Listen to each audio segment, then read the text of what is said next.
भारताने पाकिस्तानला जाणारा पाणी पुरवठा थांबवला। 65 वर्ष जुना सिंधू पाणी करार स्थगित।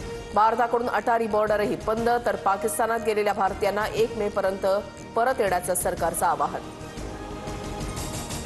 पहलगाममध्ये हल्ला करणाऱ्या दहशतवाद्यांचे फोटो समोर। 2 पाकिस्तानी तर 2 स्थानिक दहशतवादी असल्याची माहिती।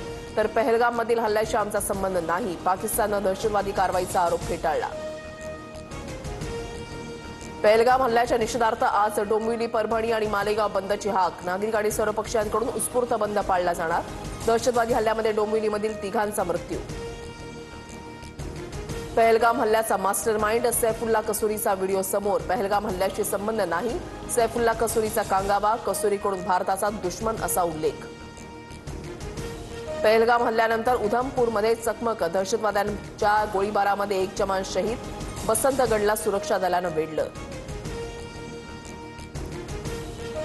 सरपंच संतोष देशमुख हत्या प्रकरणावर 7 मे रोजी पुढील सुनावणी। निर्दोष मुक्ततेसाठी वाल्मिक कराडचा, तर बीडच्या कारागृहामध्ये रवानगीसाठी आरोपी विष्णू चाटेचा अर्ज। अॅडव्होकेट उज्ज्वल निकमांच्या उपस्थितीमध्ये सुनावणी होणार।